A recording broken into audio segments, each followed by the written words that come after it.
Hello everyone, Xeno What If here. Bring in part 11 of What If John Arc was a Mandalorian. Link in the description of the fanfiction of this What If. Listen here YouTube. I do not own anything and this is not a scam. Chapter 31. Vernal was thrown to the ground and had the dark saber pointed at her nose. John, yield. Vernal struggled a bit more until giving up. John nods to Boba as he comes and restrains her. John then joins Yang. Yang, stay out of this, it's a family problem. John, what about my family? She orphaned daughter. Yang, she couldn't give him an answer but conceded. Raven, even if it's the two of you, you still can't win. She then activates her maiden powers, surprising Kiro and the others. Boba and Jango looks impassively. John puts his hand on Yang's shoulder and boosted her aura. Yang, wow, I feel like I could one-punch a grim whale. John then enhanced himself with the force as he gets into his Ataru stance. Yang jumps in head on as Raven sent a sapphire beam at her as she was frozen solid. John, typical meathead. John then jumps towards her and moves in a series of jumps and flips.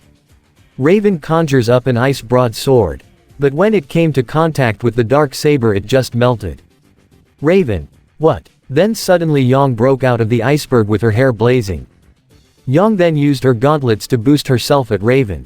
Raven turned into a bird and let Yang fly towards John. John then used force grip to keep Raven from moving as Yang smacks her full force.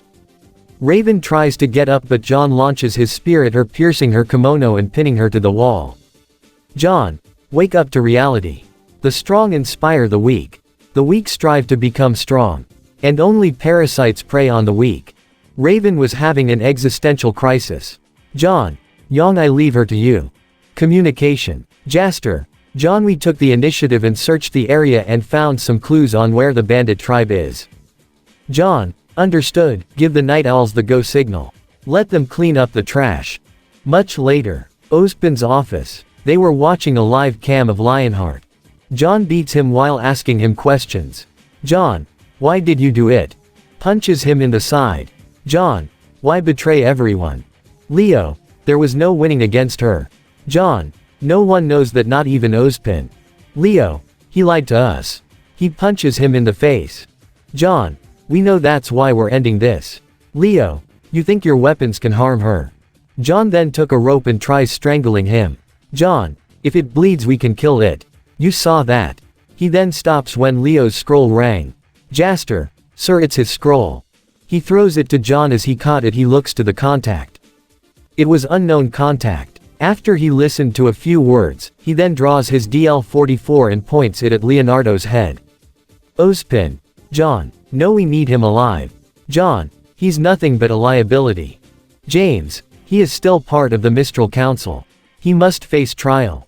John keeps the pistol at his head. Ozpin. John, please let me deal with him. John, like your millennia-old screw-ups, that's still screwing up the world until today. Jango and Boba. Damn. Glinda. Mr. Arcadius, that might trigger a war. John, war is already here. She revealed herself, meaning she's not hiding anymore. Jaster, get the word out. All the clans. Jaster, as you wish, my lord. Jango, I'll get the news to the commandos. Ozpin, is open war the only solution? John, you seem to have forgotten how she thinks. We know all, if not most, of her agents. Subtlety is out the window for her. Jango, who is that on the scroll, by the way? John, Watts, Arthur Watts. Boba, says here he's a disgraced Atlas scientist with a bounty of 2,500,000 lean. Jango, high-value target, huh? Ironwood, he has eluded my forces for a while now. John, that's being kind, he made fools of them. Ironwood, why I? Glinda, James, calm down. Ozpin, I will notify Garin of your decision. I'll try and get the Vale army mobilized. Ironwood, I'll get my forces ready. John, no, if Arthur is still on the loose, your army is nothing but a liability. Ironwood, we won't let what happened at Vale repeat itself. John, if you're referring to your new cyber countermeasures, I doubt it. Arthur knows how you people act, and he has operational knowledge of your systems. As long as he lives, we can't trust your glorified trash cans. Kiro, he has a point, Jimbo. Ironwood, don't start, Kiro. John, if you're gonna lend aid, I will only accept people, nothing more nothing less. I would like to work with Miss Schnee, Penny and that seal girl. Glinda, you do know Penny is a machine. John, yes, but judging by her systems she's can't be hacked. Gotta pay Mr. Palendina on the back on making a smart android. And not like your brainless automatons. Kiro, I like him. He knows how to tear Jimmy a peg down or two.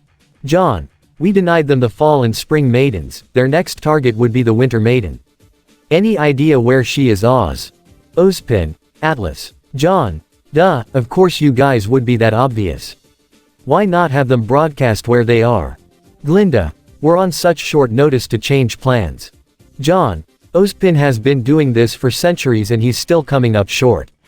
No surprise there. Get the news to Han, we make for Atlas. Chapter 32. The Mandalorians began amassing their forces upon the call of the Mandalore. Jaster, so how many? Pause. Most of Clan Ren and Clan Kryze along with the children of the Watch. More are still coming. For now we got 40,000 swords. Jaster, the Night Owls. Pause. They've found that certain bandit tribe and they're dealing with them. Meanwhile, aboard the Millennium Falcon, John, alright, whose idea is to bring the children? Ruby, hey, we're not children. I drink milk. Chewie looks at John as he just shrugs. John, and your point is? Ruby, young, her point is we can kick major butt. Boba, yeah right. Arcadius here can beat one of the greatest teams that Beacon has trained. Weiss, young, oh really, we could do better. Django, I'd like to see you try. Asterisk asterisk asterisk static asterisk asterisk asterisk. Han, no rough housing in here. Don't make me turn this ship around. John, alright, calm your tits. We don't want to piss him off. Chewie was now enjoying his smoked salmon. Nora, ooh look Ren, he has bare ears. John, I'd recommend not messing with him while he eats. He gets grouchy. Nora throwing caution to the wind and boops him. Nora, boop. Then bam. Nora was sent flying through one of the Falcon's walls. Nora, so worth it. Han, what the hell is going on there? John, the kids messed with Chewie when he's eating. Han, oh great. Chewie threw a tantrum and the Falcon went out of control. Team RWBY, whoa. Team PNR, ah. Han, Chewie, John, get the honey. Blake, that's racist. John, it's the only thing to calm him down. Han, we got Atlasian fighters. John, come on, get me a line to Ozpin. A normal day at Beacon.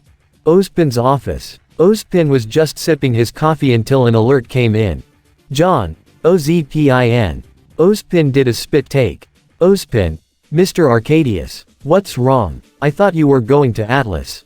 John, we are closing in until a couple of fighters open fired on us. Tell that retard to tell his men to stand down. Ozpin made a call. Atlas General's office. Ironwood, hello. Ozpin, James, tell your men to stand down. They opened fire on the Mandalorian's ship. Ironwood, oh shit. Meanwhile, John, we got Nevermore's.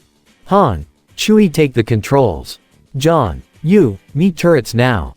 Ruby, who can I watch? John, just behave. The three make their way on the ladders. John, I got one. A few feathers hit the hull. As the ship shakes. Han, hear me baby, hold together. Han, got ya you little pest. Chewie, guys, the fighters are bugging out. John, looks like Irondick got the message. Let's head to the port. Blake, so what's the next stop? If you don't mind me asking. John, first stop is. Then something flew through the group as Ruby was sent flying.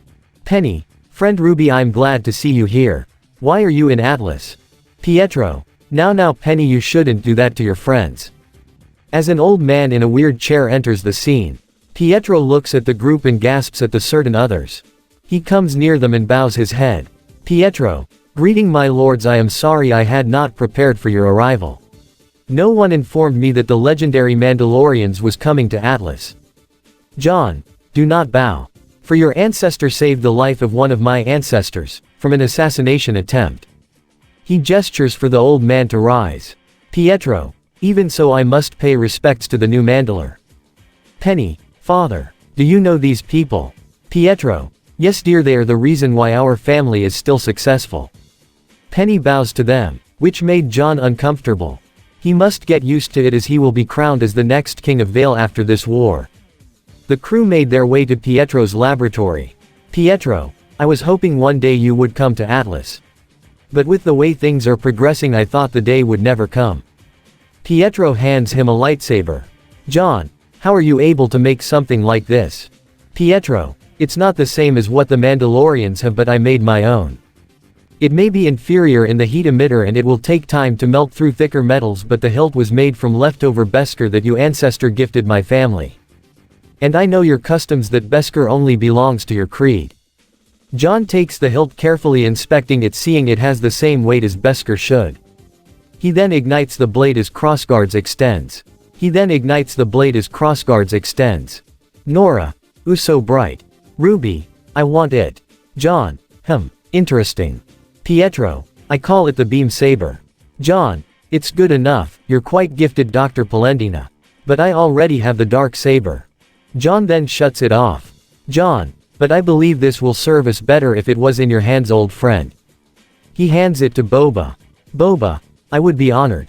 John, now to business. Doctor, can you lead us to the general? I need to have a word with him.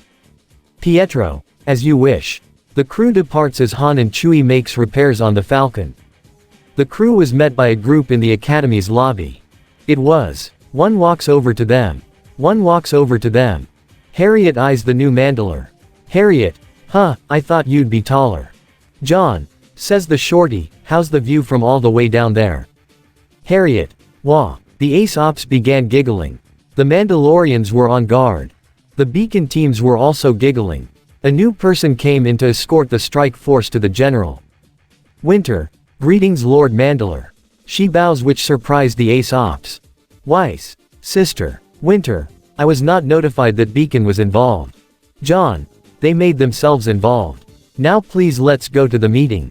Chapter 33. Headmaster's Office. After an argument-filled escort.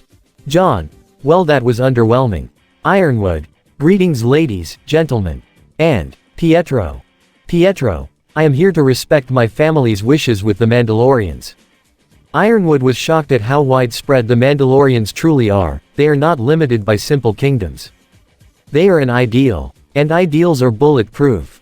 John, I would like to listen to your excuse about the blatant attempt at our lives. Ironwood, oh, I can explain. The whole kingdom is under lockdown due to her agents bypassing security. I decided to enforce an enhanced lockdown. John, could have sworn you were told we were entering this kingdom. Ironwood, even so, I was preoccupied with. Then the doors slammed open. Jacques, Ironwood, your dust embargo is costing my company millions. Ironwood, Jacques, I'm busy with emergency meetings all day. Your company's earnings is the least of the kingdom's issues. Jacques noticed two familiar persons in the group. Jacques, well, I see both my daughters are here. On whatever business they are involved with. He then looks to all the unfamiliar occupants. Jacques, James, are these the people who fought in Vale? Ironwood, they are, and fair warning, they are not interested in anything. They are a self-sufficient and capable race. Jacques looks at the armored group. Jacques, it seems you're not above employing Faunus, I see. John, they are not employees, they are brothers and sisters in arms. All the Mandalorians removed their helmets. Jacques, these warriors are led by a child. The Mandalorians almost drew their weapons. John signaled them to stop.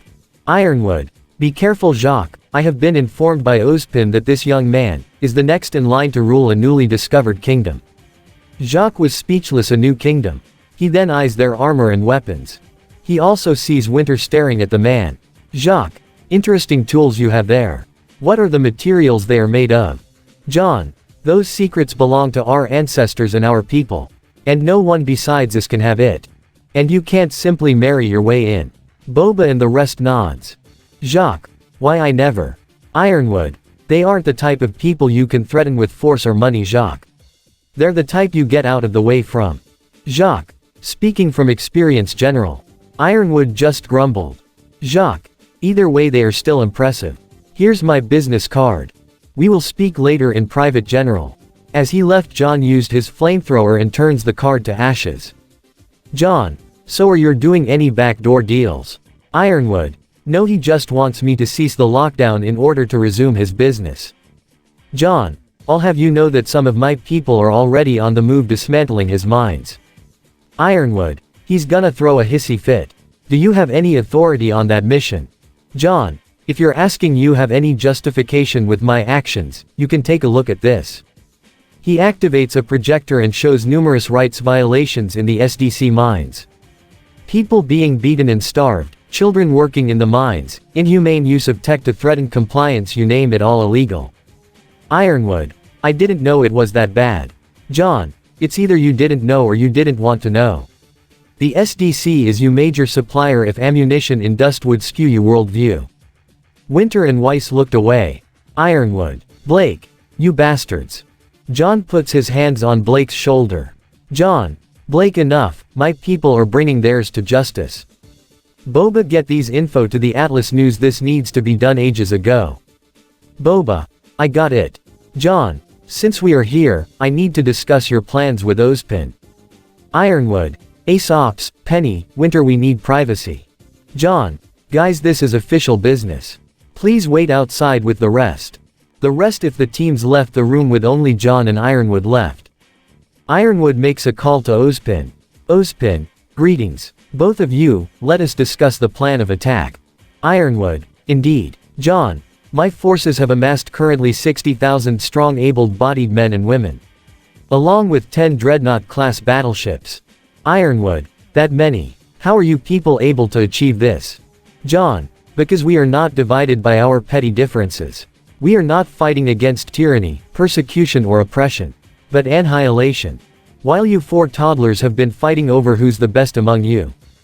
But I digress, let us talk about the maidens. Ozpin, indeed, have you called the Winter Maiden? Ironwood, she has been called but she is quite old. John, we have a plan to transfer the power. Ozpin, how is that possible? John, you did it at one point, all it needs is someone fully trained in the Force. You have become rusty. Ozpin, do you have a suitable candidate in mind? John, I have. Then an old lady entered the room. Old lady, hello there. John, I see, you have indeed become weary carrying this burden. You have earned your rest. John, call in Pietro, we need him. Ironwood, as you wish. Pietro, so what's this about? John, it's about your daughter, we have a way to make her human. And this at the end of part 11 this what if, hope you guys like it. Do not forget to leave a comment down below and subscribe to the channel.